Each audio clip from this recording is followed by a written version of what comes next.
Welcome, everybody, to The Cellcast.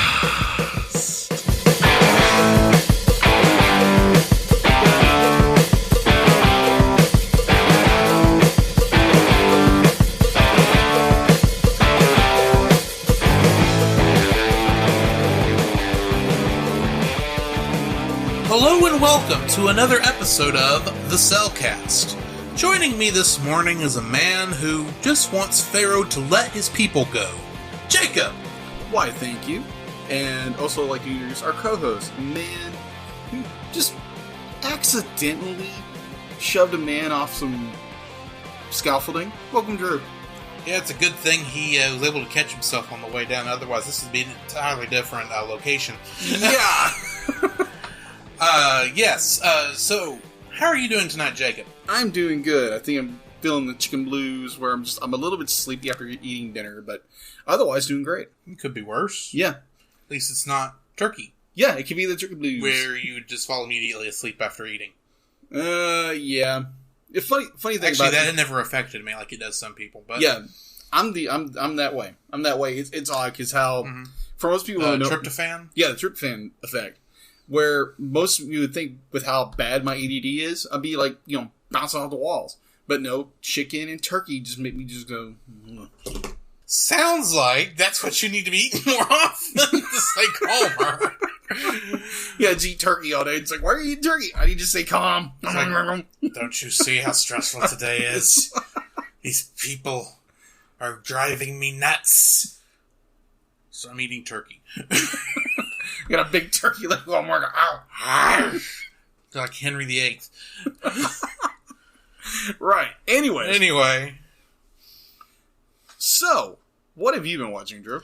What have I been watching? Well, I just finished episode 8 of Neon Genesis Evangelion. Oh, really? Yes, so Ooh. I am slowly but surely working my way through that. I got you. It is an interesting show. Okay.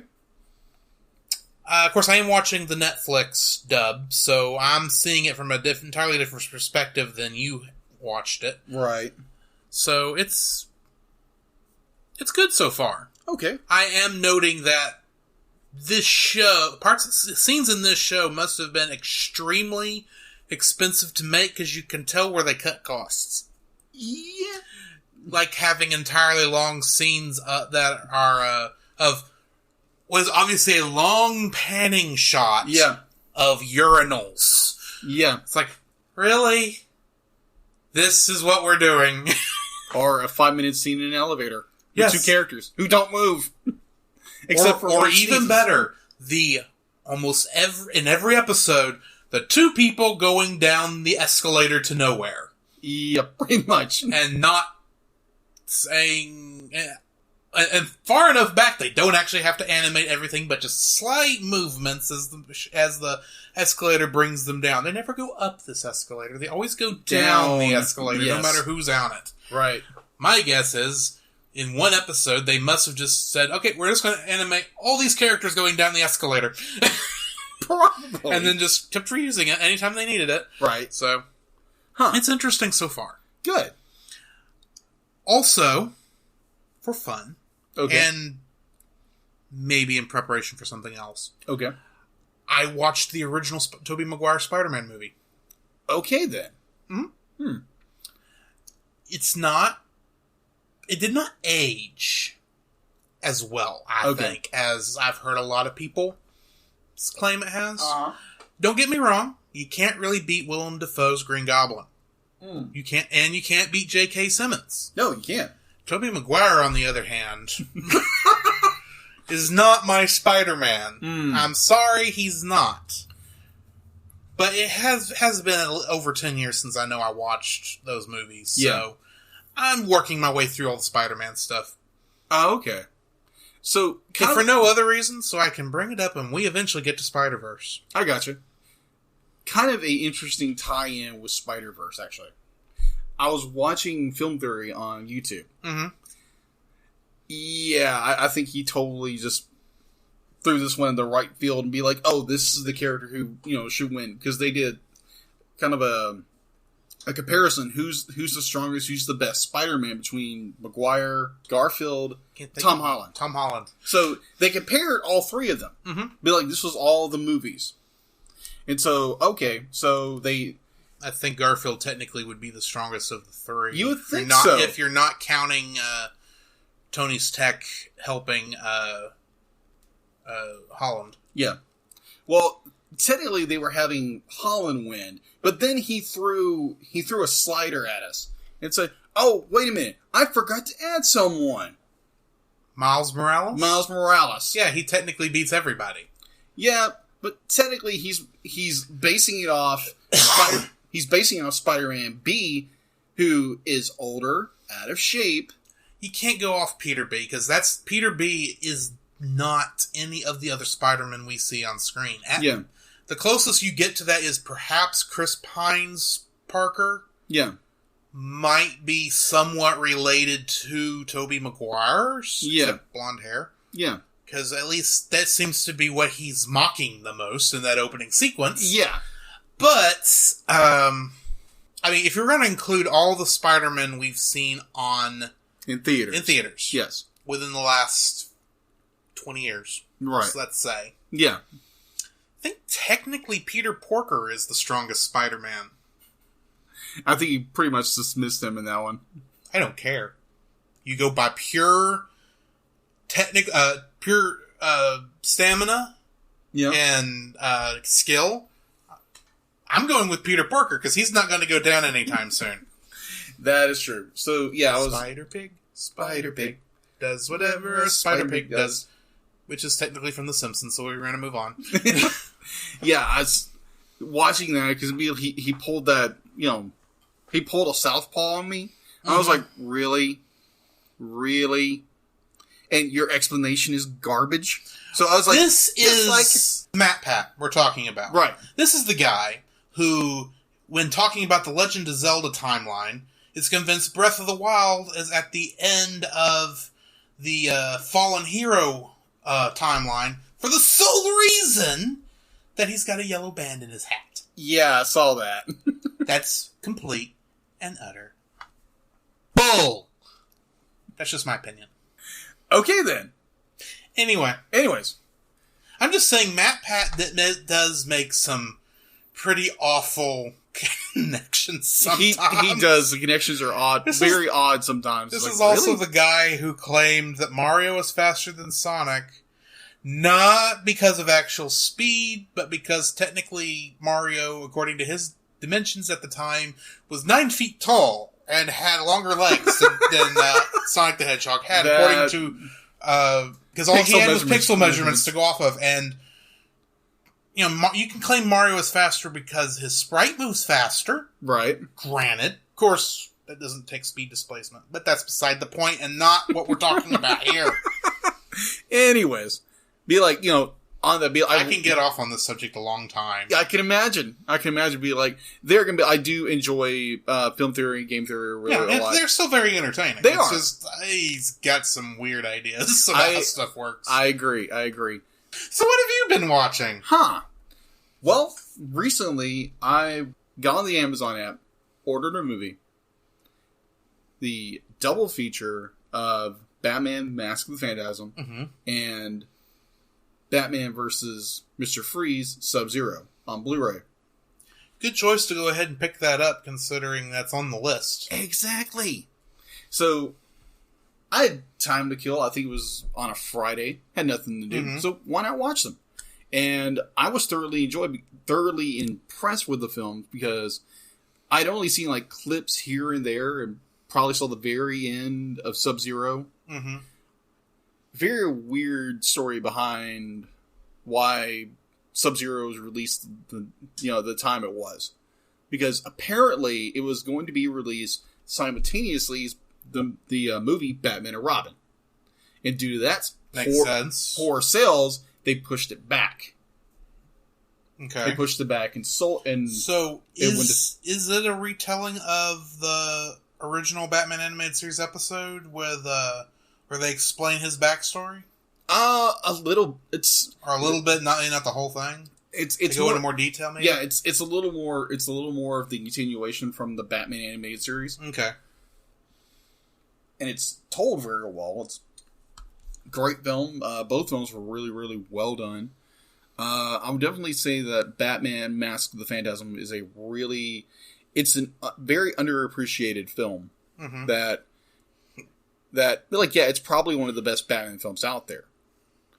And it's just, they're both amazing films that have due merit on their quality. Because Sub-Zero, yeah, it's, the animation's not, it's more geared towards the TV show. Yeah. They're both geared towards the TV show, but there's a little more money behind Mask of the Phantasm. And they use a lot of CGI. Sub-Zero, a lot of it. It's a good film. It's just, it's very stands out because it's I think the mid to late 90s when this came out. But at the same time, it was enjoyable. And plus you got to see Batman and, all those characters you grew up watching. And oddly enough, because I wanted to do some, research on this. So I got hold of, or, went on Facebook and messaged the Watchtower database site, or the Facebook page. And it just asked me, like, hey, I'm looking for research, looking for information on this movie. And they were like, yeah, sure. They sent me a ton of links, be like, go read this, go read this. I'm going to send you these scans we have. And it's like, perfect. Hey, I'll give you a shout out when we do it. So, whenever we get around to that particular one. Yes, whenever we get around to Batman: Mask of the Phantasm. Which, the movie itself it ends very sadly. It's not one of these, be like, oh, you're weeping or anything, but it's more like, aw, one of those kind of films. Right. Where Sub-Zero is more like, okay, this is cool. Okay. Gotcha. Okay, cool. This is a good movie. Anyways. Also, while I was prepping for this this episode, I happened to... There's a YouTube channel I love, which is called Overly Sarcastic Productions. And they do this, I think right now it's like 5 parts. It's part 5, I think. Or they recently just did a update to it. Yeah. Recently. But it's the legendary summarization of The Journey to the West. And it's hand drawn. It's not animated, but it's hand drawn pictures, and it's the Red who does it with a little bit of Blue's help, and it is fantastic. So if you're just interested in a little bit of like mythology and just like a good story of where did Goku from Dragon Ball Z, his inspiration, and Journey to the West, if I remember correctly, is one of the one of the earliest Chinese novels. Yes. So, yeah. So if you're looking for something that's very entertaining and you're like, hey, I learned something today, go check them out. There you go. Other than that, I've got nothing else. Well, what do you have news-wise? News-wise? Well, the one that tickled my fancy was, we just got done talking about this certain series, the Batman the Animated Series. To anybody who had watched that series, of Kevin Conroy, the voice of Bruce Wayne Batman, who's been doing it for the last, nearly 30 years. Apparently, Kevin Conroy, in person, is going to play Old Man Bruce Wayne in the CW's Crisis on Infinite Earths, which is going to debut, I believe, at the end of this year. Which makes me really excited. Really looking forward to it. Being a guy who really enjoys some parts of the Arrowverse, some parts I could really just not bother with. But, I'm really looking forward to that. Definitely with a lot more of the casting that's coming out with that. And, I'm really looking forward to that. And kind of like on a sadder note that anybody who's listening to this right now on Saturday, that there was the shooting on last Sunday in El Paso and in Ohio. Where in Ohio? I'm Yeah. sorry. Yeah, it's fine. The shootings in Iowa and New Mexico, Texas. Just really sad. Just like when that stuff happens. Now we're not going to try to go in and try to figure out the solution. We really can't, and that's just more. Not going to talk about the shooters because they get too much press anyway. And we try not to bring up politics on the show anyway. Exactly. So it's just more our hearts and our prayers and our condolences go out to the families and the victims and the survivors of these horrible events. And so just that's my bit. What's yours? Well, on a bit of a happier note. All right. The upcoming Disney Plus service, along with ESPN Plus and Hulu, when Disney and ESPN Plus come out on November 12th, will be able to be bundled together for $12.99 a month. That is not bad. That is not bad at all. Now, I'm not a big ESPN person because I'm not a big sports person. Yeah, but having all of Hulu and Disney Plus for $12.99, that is not a big. That's not a bad deal. No, it's not. And definitely because it's more like ESPN. Ooh, you get to watch football, soccer, baseball, basketball, cricket, whatever. They'll probably show it. Cricket. Okay. They do play cricket. And I've seen once or twice they actually play Quidditch. Because that's a thing. Yes, it is. Anyway, that's the main news item I've got. Yeah. So, shall we get into a movie of biblical proportions? I think so. Alrighty.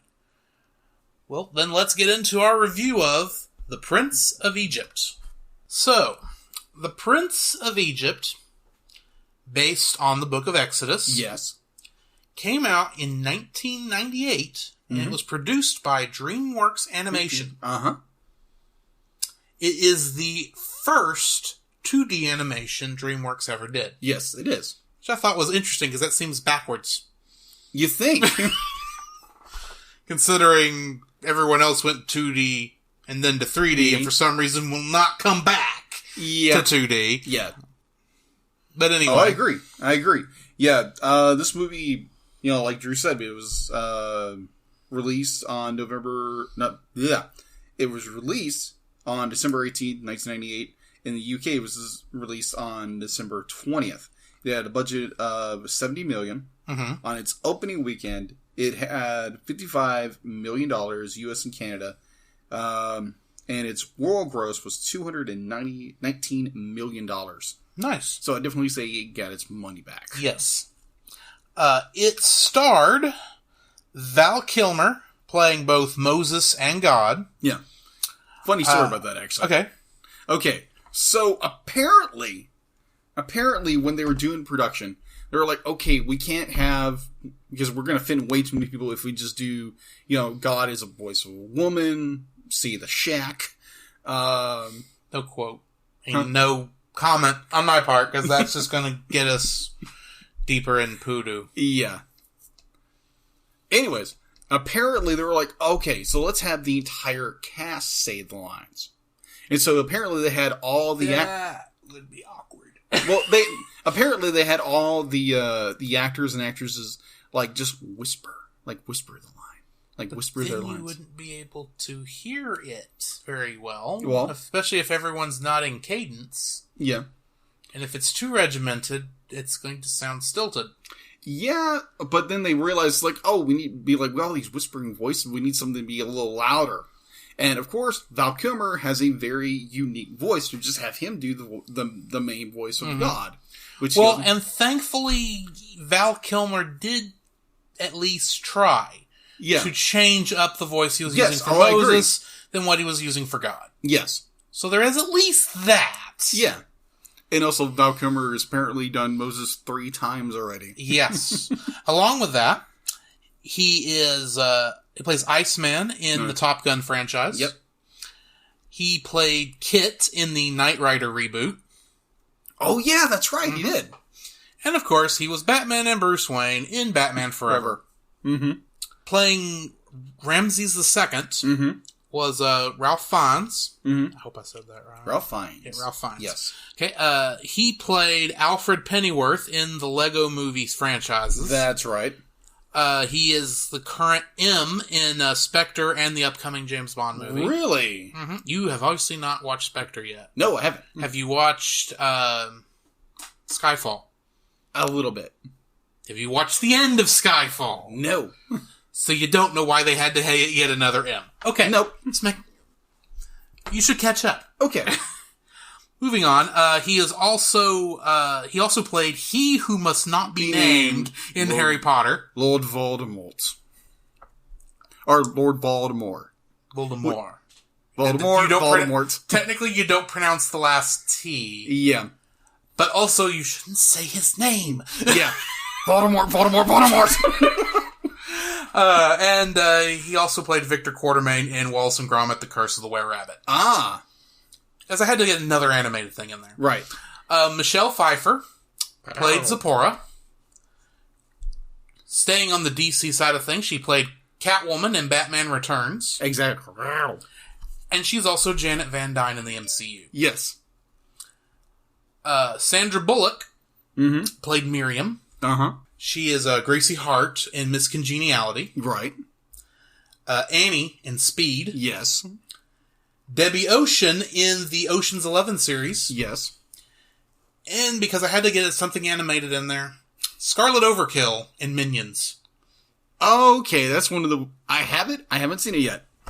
It's interesting. Okay. To say the least. I think it was better than Despicable Me 3. But that's just my humble opinion. Right. Jeff Goldblum played Aaron. He is, of course, Ian Malcolm in the Jurassic Park and World series.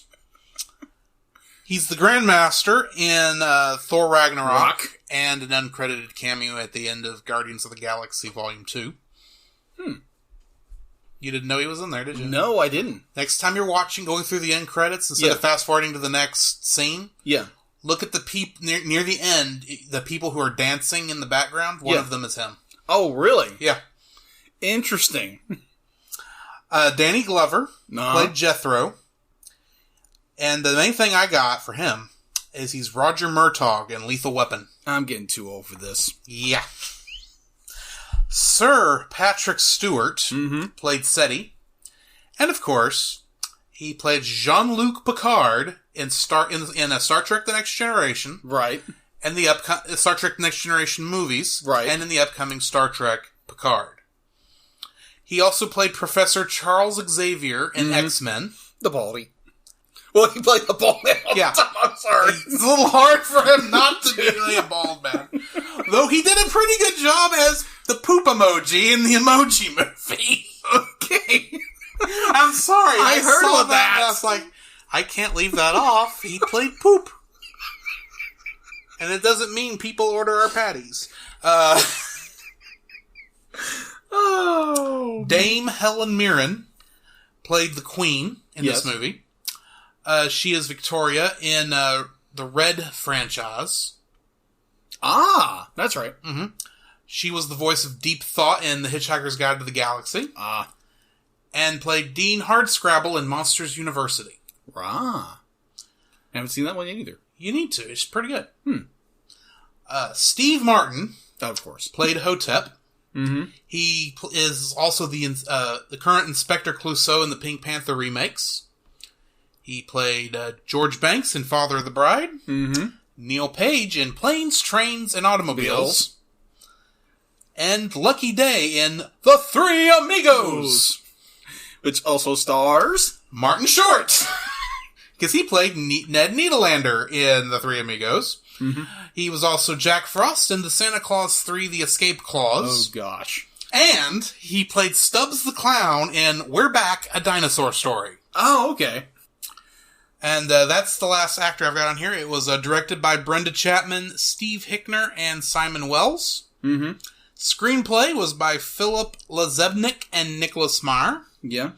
Music was by Hans Zimmer with songs by Steven Schwartz. Oh my gosh, yes. And we know it made enough money, it does have a small legacy in that there is a prequel movie called Joseph, King of Dreams, which came out in November of 2000. Yeah. And there is a stage musical of Prince of Egypt. Really? That premiered in Mountain View, California in October of 2017. Huh. Weird. Okay. So kind of an interesting side note on one of our directors. Brenda Chapman was technically, she's the first female co-director in an animated motion picture, apparently. Cool. Yeah. And so apparently she also worked on, when she worked at Disney with Jerry Katzenberg, she also worked on Beauty and the Beast, 2001, and The Lion King. Did I say 2001? I said... Yes, you said 2001. A Space Odyssey. Wait, wrong franchise. No, Beauty and the Beast, 1991, and The Lion King, 1994. Okay. Alright, so what is this movie about? This movie is, like I said earlier, an adaptation of the Exodus story found in the book of Exodus in your handy-dandy Bible. Now, let me ask you a question. What's that? Did you stay until after the credits and to see the 3 verses they put on screen? I think I missed that part. Well, they did 3 verses. One is from Deuteronomy, which they particularly mark as from the Hebrew Bible. Yeah. One is from Acts, which they mark as from the New Testament. And then they also marked one a piece of scripture from the Quran, which I didn't look up because, quite frankly, I wouldn't know enough about the Quran to talk about it objectively. But I will note that the verses that they pulled and put on screen were taken a little out of context. Yeah. So for fun, I went and copied the verses and a couple verses surrounding it. Of those 2. And probably, if we're being honest, the scripture they took from the Quran was probably also out of context. Probably. Because in all 3 of the cases, it was to prove that, yes, this is from this religion. Yes. So. And context is everything. If there's one thing I've learned in church, it's that. So, I'm reading from the ESV on both of these. Yeah. First, I'm reading Deuteronomy chapter 34, verses 10 through 12. And there was not arisen a prophet since in Israel like Moses, whom the Lord knew face to face.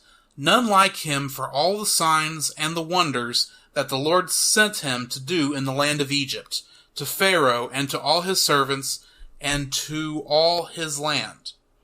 And for all the mighty power and all the great deeds of terror that Moses did in the sight of all Israel.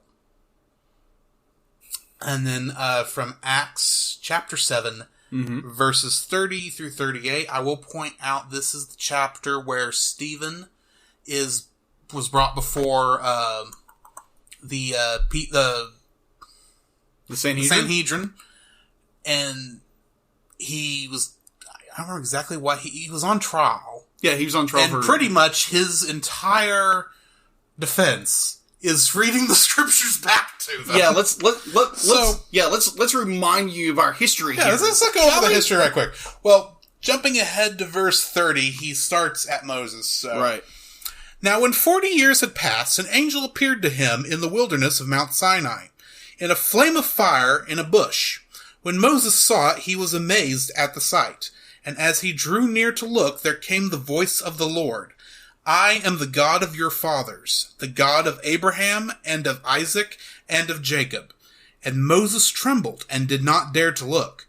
Then the Lord said to him, Take off the sandals from your feet, and for the place where you are standing is holy ground. I have surely seen the affliction of my people who are in Egypt, and have heard their groaning, and I have come down to deliver them, and now come, I will send you to Egypt. Then Moses, whom they rejected, saying, Who made you a ruler and a judge? This man God sent as both ruler and redeemer by the hand of the angel who appeared to him in the bush. This man led them out, performing wonders and signs in Egypt and at the Red Sea and in the wilderness for 40 years. This is the Moses who said to the Israelites, God will raise for you a prophet like me from your brothers. This is the one who was in the congregation in the wilderness, and the angel who spoke to him at Mount Sinai, and with our fathers. He received living oracles to give to us. The oracles, for those who are unaware, are the Ten Commandments. Yeah. Which I'm going to bring up as my first critique of the way they decide to tell the story. Okay. The very ending shot of this movie. Yeah. As Moses is coming down off of Mount Sinai, carrying the Ten Commandments. To anyone who actually has read this story, knows this is not the moment of triumph that the picture makes it out to be. Yes. Because right at this point, all the little Israelites, thinking Moses has gone cuckoo, and are bored and wanting to eat some are wanting to go back to Egypt, they've decided to get Aaron, which I'm now going to hear Jeff Goldblum's voice from now on when I read this, says, made for them essentially a bull to worship out of the gold. Exactly. And, Moses was so angry. Moses was angry coming down from the mountain because God told him what the stupid Israelites were doing. And he was so angry, he threw the Ten Commandments at them. And Aaron said, well, gee, I don't know what happened. I just threw this gold into the fire and out popped a bull.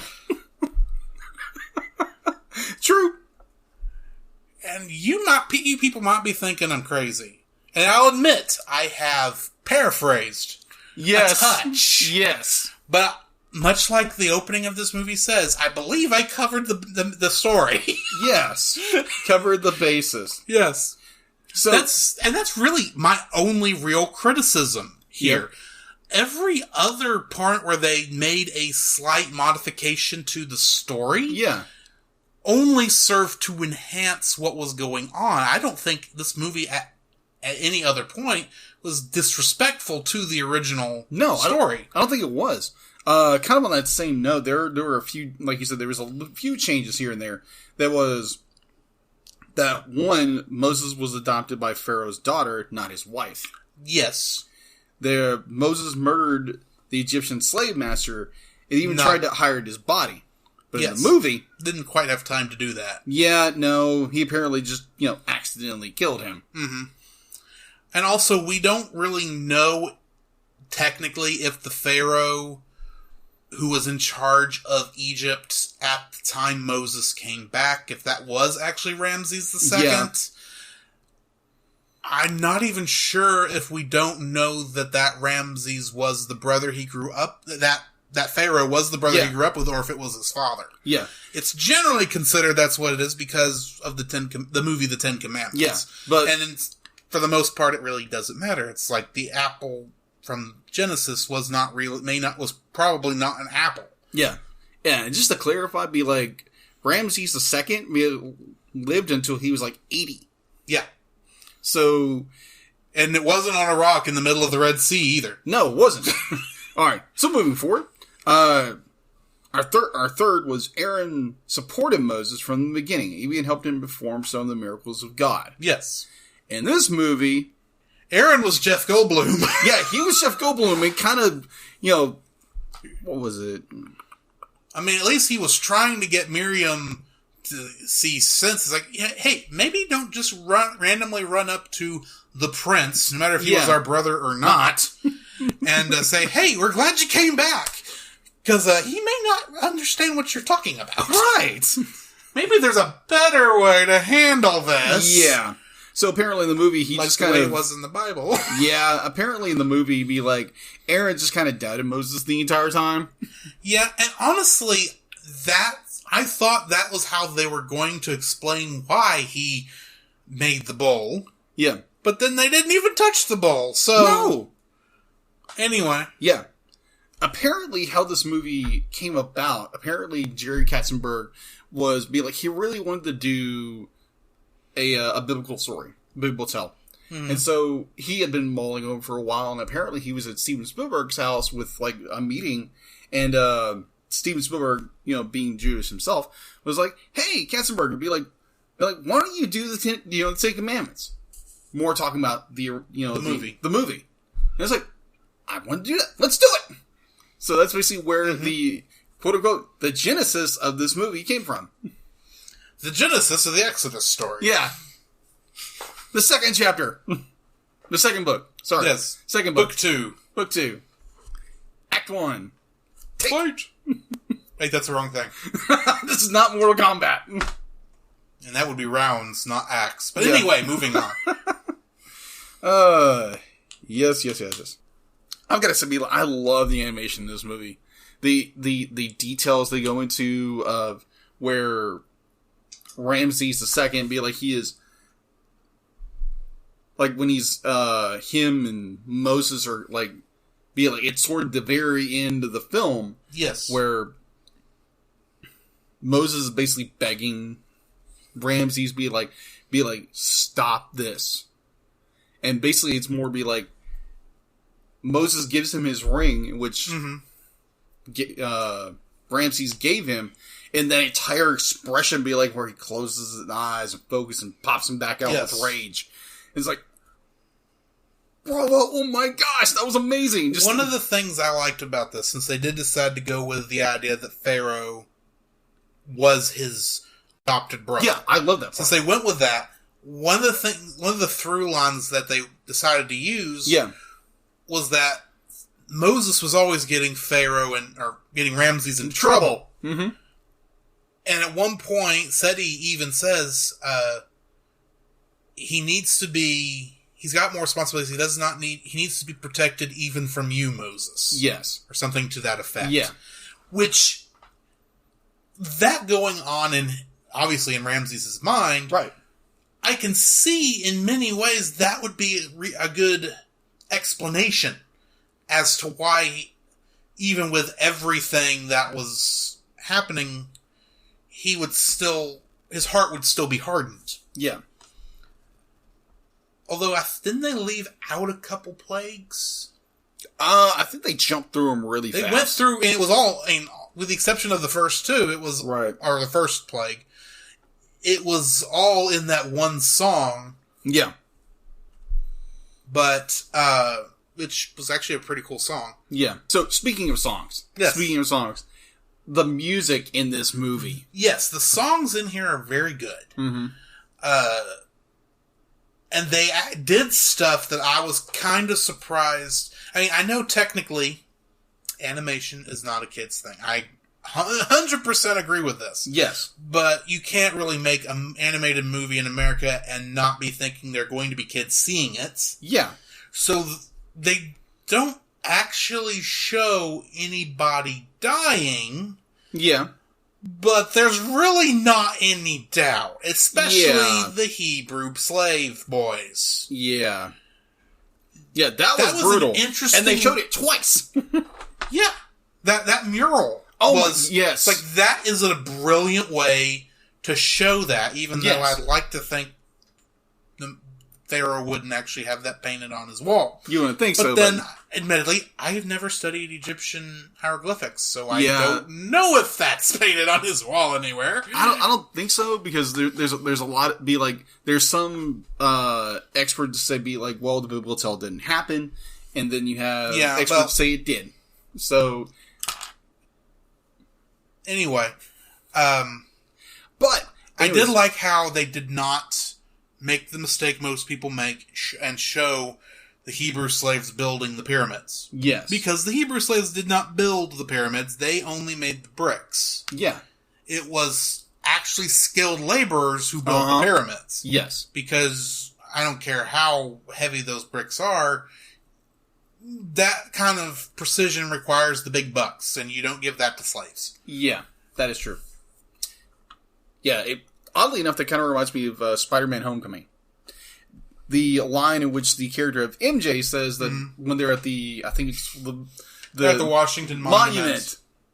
Where she says, slaves built this, right? And I was like, oh, okay, that's interesting. Well, technically, no, they didn't build it. They, did all the work up to where the Yeah, masons but could they build it. actually did build it. Oh, yeah, that's true. Never mind. They even point that out in the movie. He's like, oh, the slaves didn't build it. And the guy turns around and the park ranger is there going, okay, yeah, have fun. Okay. Sorry, yeah. I was nodding my head there for Yes. I nearly said for our audio listeners, like there's anybody else listening. For our listeners out there. Yes. But, yeah. There's no viewers because we don't have the confidence to actually Yeah, there's film not this. a camera right there in front of us. Yeah, That'd so be scary. But, yeah. if there's a way to make us clamp up, it's to know people are watching. Scary. Okay. But, yeah, I thought that was a very interesting, comparison. Yes. But, yes, American slaves did build the Washington Monument. Anyway. Anyways, yeah. So, the chariot chase Okay. at the beginning. Oh, that was genius. One of the things that I've always run into when I've actually read this part of the Bible Yeah. is that because it takes place over a much longer period of time than the movie does. Yeah. And they don't really touch much on Moses prior to him coming to the understanding that he is a Jew. Yeah. Or he is Hebrew. Yeah. They don't really do a good... The book doesn't... Because of the way the book was written, and it's because it is written more as a history book, Yes. doesn't really do a good job of explaining a lot of Moses's reasoning Yeah. for why he does stuff. Yeah. But the movie, since it is shortened, they did a very good job of at least explaining how Moses is going to get into this situation Yes. from beginning. And part of that starts in that chariot race. I've always heard about why the Sphinx is missing its nose. Yes. Except this isn't the Sphinx. Yeah, it was. Oh, yeah, Moses knocked the nose off. And the real reason was the Crusades. But anyway. Yeah. Or was it World War II? No, it was Crusades. I couldn't remember. Anyway. But yeah, they just go ahead and knock it the nose off here. It's like, well, I guess that's going to be that. Yeah, kind of like Aladdin. Yes, they knocked the nose off Yeah. there too. Well, be like, can you blame him? There's, a carpet flying by with, a guy and a girl on it. Yes. You're like, oh, there goes the nose. Much Oh, like gross. you can't really blame the guy in this movie. He's trying to not die by being run over by two chariots. Yeah. And I love that. You think we'll get in trouble for this? Nah, they'll never know we were here. I, Captain Picard, am very angry at both of you. I knew you'd do that. I'm sorry. I'll always hear him as Picard. Yeah. I'm sorry. Hey, I hear him as Professor Xavier. Yeah. So, Anyway. So what did you think about the characters? The characters themselves? I think Val Kilmer did a very good job as Moses. Mm-hmm. I did like how they brought in Zipporah earlier. Yeah. Because that at least, you go ahead and introduce the love interest early. Right. As little as that was a thing in this one. But I mean, it was his wife. Right. Though I think he had kids by the time he went back to Egypt. Yeah, they did. They had kids In the already. Bible. Yeah. So, because they didn't show that in the movie. No. But I did like how, even though it was a very quick thing, it went from they hate each other because technically for a very short amount of time, she was his slave. The shortest amount of time. And Shortest amount of time possible. Yeah. To him letting her go. And then, of course, Providence, he runs into her outside of Egypt. Uh-huh. In the Goes whale. right to her tent. To the tent of her father. It's like, okay. Well, technically it was in the whale when she realized, oh, it's you. Yes. Drop. Then that was funny. That was great. That was great. Like, oh my gosh, hold on, look at you. Wait, it's you? Drop. Miriam, on the other hand, I didn't like Miriam. Yeah. I don't know why, it's just she seemed very immature. obviously had a lot of faith, don't get me wrong. Right, I agree. But it was very much like oh, you're back, yay! You're going to save us all. It's like, who are you? What are you talking about? What are you talking about? It's like, oh, you're great. We knew you'd come back. They told you were Hebrew, right? Why would they tell him he's Hebrew? The mother probably doesn't really know he's Hebrew in this version. They do nothing to show that. Yeah. At least in the original Ten Commandments, they recognized the cloth he was wrapped in was a Hebrew pattern. Right. But that's not, they don't even go that far in this movie. Yeah, even in scripture they go into the fact that where Moses' wife, not Moses, sorry. Mother? Yeah. No, hold on. I'm going to back up. Sister? Daughter? No, the Pharaoh's wife says to her handmaid, be like, go find the child's mother for she can nurse him. So they know he's Hebrew. Yes. But at the same time, it does make sense that at no point, once he was past nursing, would they tell him he's Hebrew? Yeah. I do like the tie-in where Miriam, right? Miriam is his sister. Yeah, Miriam. Although it's trying to convince him of this, and he walks up, be like, "You're gonna rue this day. You're gonna rue this day for what you said." And she walks off, be like, he walks off. She's defeated, and starts singing this melody. Yeah, the lullaby. The lullaby, from the beginning of the movie ignites everything. As a little bit of trivia, the singing voice of Miriam at the very beginning. Yeah. That was actually the director. Brenda that's right. Chapman. Yeah, Brenda Chapman. Yeah, I remember that. They were originally going to have another person sing it, but they said she did it so well, there's no reason to redo it. Yeah, sure. It works perfectly. Mm-hmm. So, that is that. Yeah, very cool. Aaron? Look. Jeff Goldblum is a decent actor, but I agree. He is Goldbluming Jeff Goldblum in everything he's in, no matter what he's playing. There are nuances to his acting, but he's still Jeff Goldblum. Yeah, or technically he's Goldbluming. He's Goldbluming it. Yes. He does kind of the same thing, and I knew the minute he opened his mouth. Yes. That's Jeff Goldblum. The character even looks like Jeff Goldblum in many ways. I'm not going to say he did a bad job. It's just... He was being Jeff Goldblum. He did not disappear into the role like I expect an actor to do. Yeah. Even though I will recognize Patrick Stewart's voice no matter where I hear it. Yeah. Even he, I believed, was the Pharaoh. Yeah. When I listened to him. Yeah. Val Kilmer got into the voice part very well. Even Steve Martin and Martin Short got into their roles. Yes. To where I actually had to look up who played those two roles at the end of it. Because I didn't know. Also, their song is stupid. Yeah. I'm sorry. There is nowhere in Egypt where I can believe two Egyptians, be they priests, be they commoners, be they Hebrew slaves, would say, "You're playing with the big boys now." It's like, okay. This is a stupid song. I agree. It's just so they can do the whole snake thing. Yeah. Which obviously is, you can kind of see, they even go to the point of showing, okay, theirs is fake. It's a con. But I liked how they obviously did some stuff that they did not force feed you. Yeah. But they still did it, that it is recorded in scripture, like the fact that Moses' staff turned snake ate their snakes. Yeah. I like that. They show that, or at least they show the silhouette of it. Yeah. Which is probably easier to animate. Yeah. But they don't point it out. It's just, do you see the snakes get eaten? Moses walks over, picks it up, and walks out. It's like, did nobody just see these other two snakes get eaten by this snake? Yeah. And then turn back into a staff?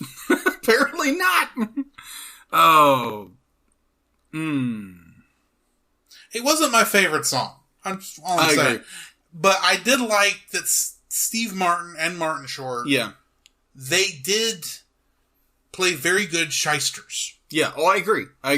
Now, the song that really got me was, for some reason, I want to say Be Prepared, but it's Deliver Us. Yes. Yeah, that song was amazing. The first time I heard it, I was like, okay, I'm on the back of my seat now. It's like, oh, this is good. And just kind of a very small tangent on that. The first time I actually heard this song, it wasn't from the movie. It was a cover. Really? By Jonathan Young on YouTube.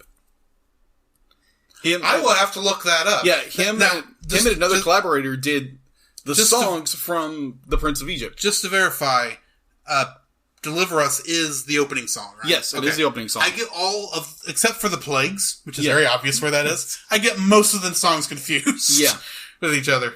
But, yeah, that's an amazing song. I agree. And most of the songs in this movie are really, really good. Yes. Because the guy who wrote them also wrote Wicked. Ah. Yeah. And also, who do we get from also kind of going into a Disney tie-in? Well, Hans Zimmer did all the composition music. That's true. All the background music, and it's pretty good. Yeah. Oh, I agree. But kind of tying this to a Disney film, Wicked had Idina Menzel as the first Elphaba. She also played Elsa in Frozen. Weird connections, right? I mean, yes, but I'm not sure what that has to do with this movie. So let's just let's let it go. Let's let it go.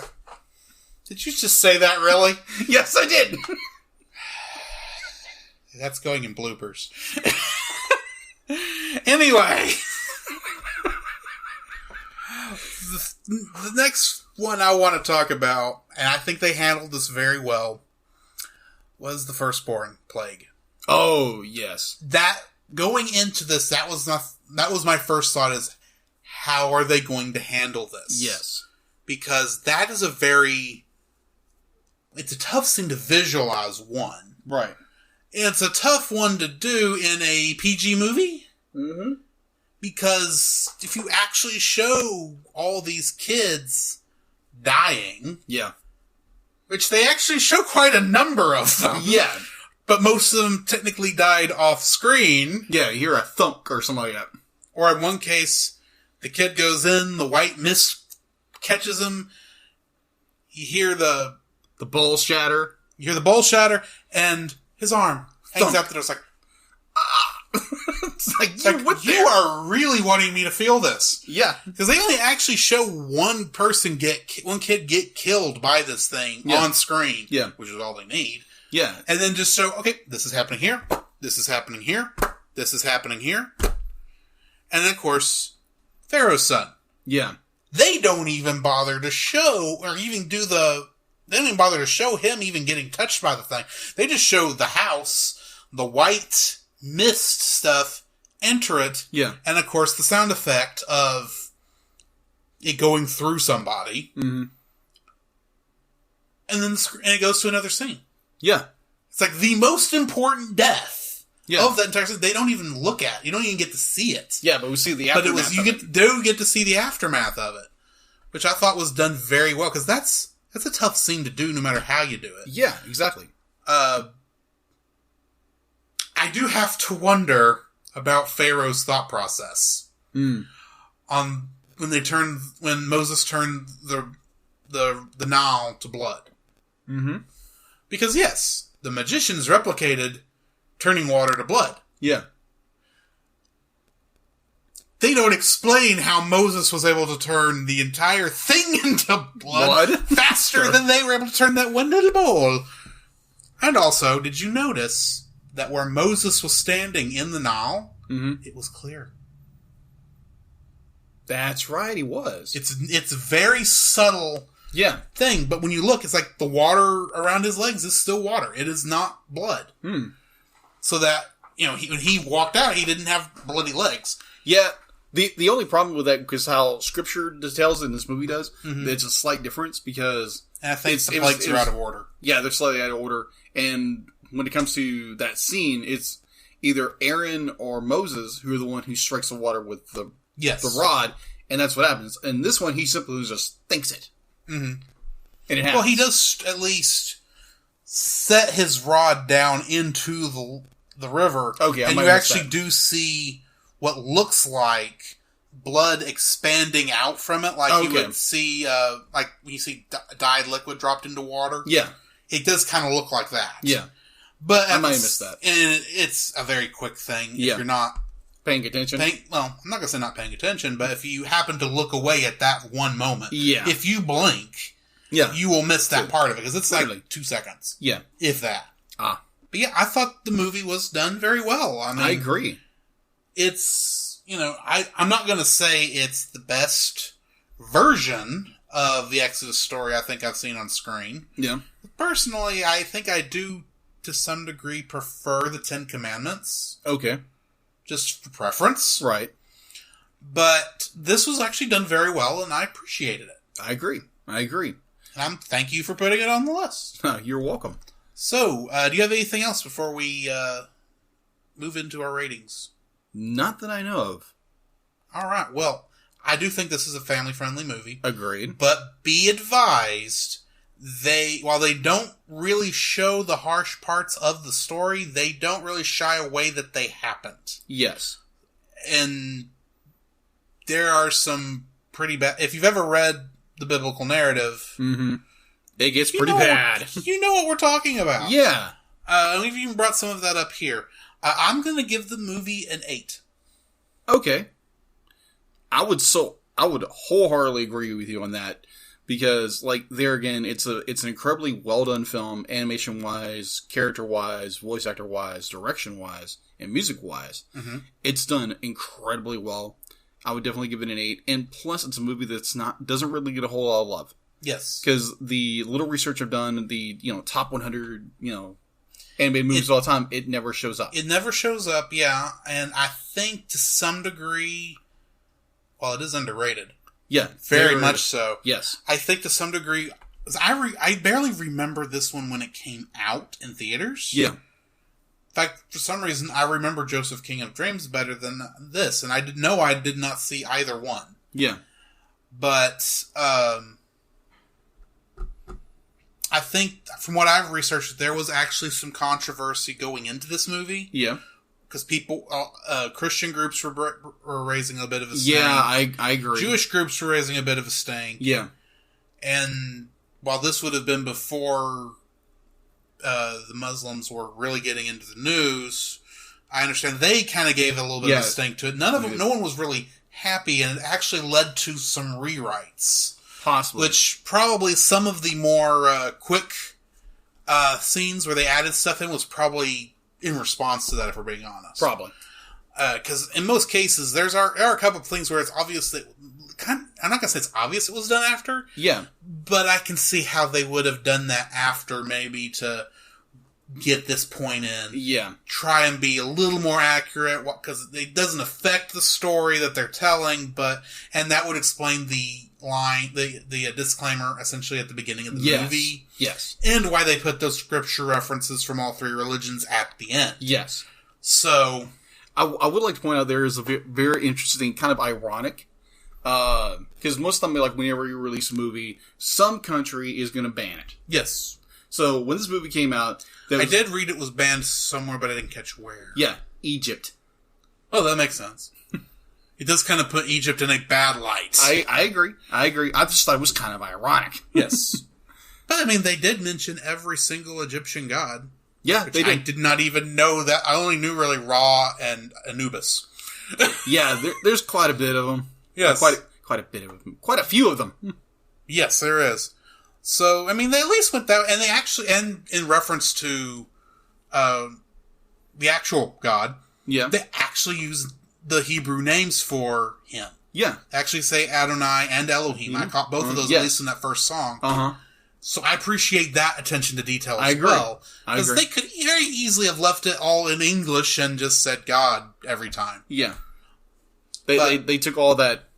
They look a little more effort. Yes. And apparently... And it is... I still say it's very respectful. I agree. In how they handled it. I agree. They also talked with over 500 experts of, religious scholarly of, Christianity, Judaism, and Islam. Mm-hmm. And talked to all these people to get an accurate as account. much an accurate account as you can give, Yeah. and still tell a story that can be easily understood by many people. Yes. I'd like to think that the actual Exodus story in the Book of Exodus can be understood by a lot of people, but I'll admit it is an older history Yes. book, and it's hitting the high points. Yeah. Of what was happening. It's not really Basically, getting into the nitty-gritty details. The nitty-gritty emotions of these characters, Yeah. other than the part where Moses is saying, I can't go back there. I can't even talk well. Yeah.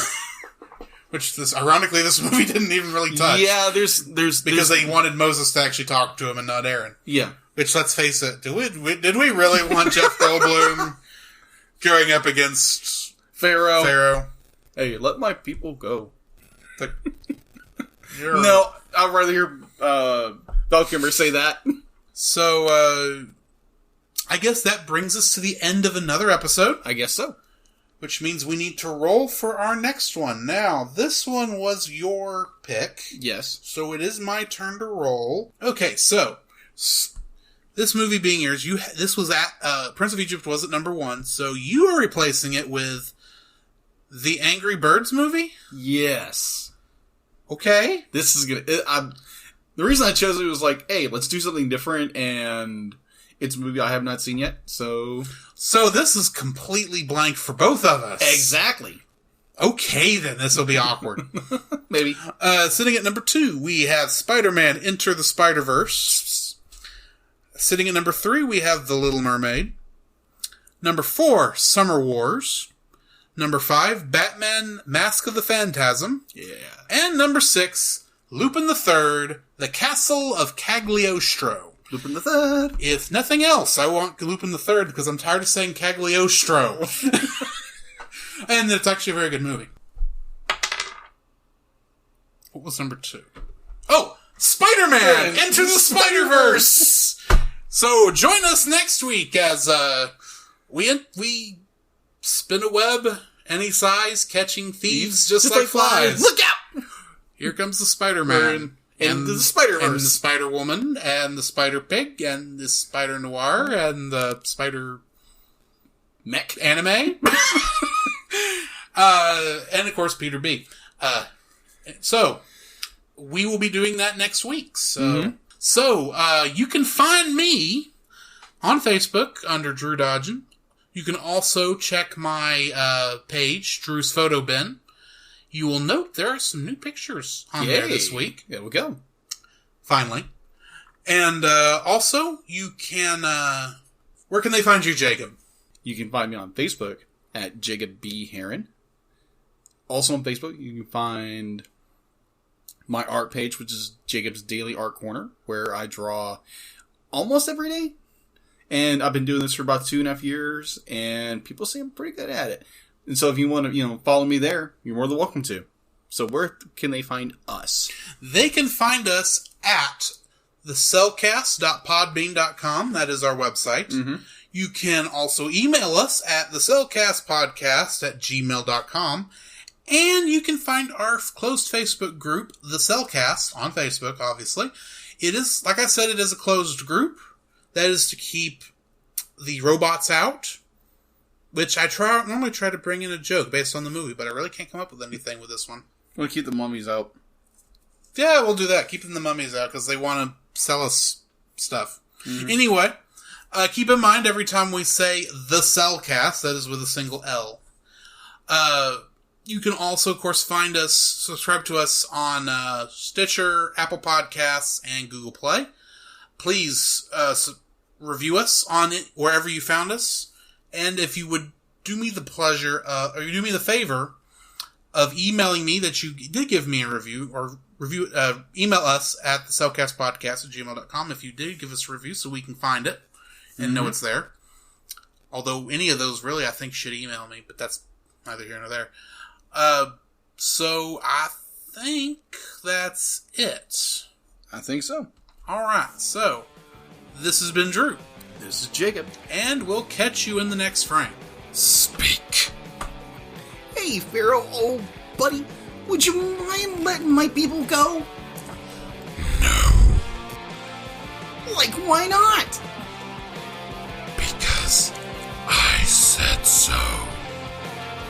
Okay, you're not gonna like the results.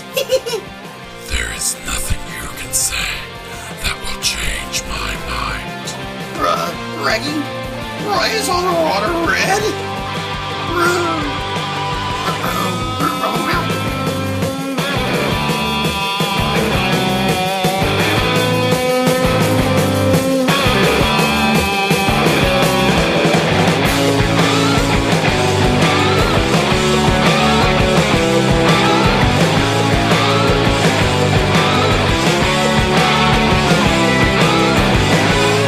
Next time on The Cellcast.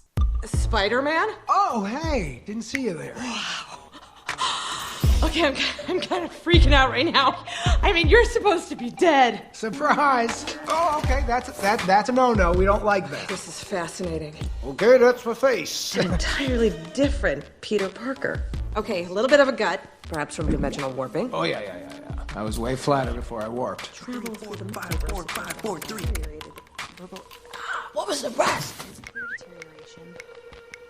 Hey, how old are you? Because you don't look a day over 35. You're not crazy. This might pinch a little. I just need to get these samples. Okay. Organize your desktop, lady. Wow, just complete cellular decay. Never seen anything like this. What are you doing? I'm just taking the whole thing. And obviously you've been glitching. Glitching? No. Why would you even say that? You stay in this dimension too long, your body's gonna disintegrate. Do you know how painful that would be, Peter Parker? I don't know. You can't imagine. And I, for one, can't wait to watch. What did you say your name was? Dr. Olivia Octavius.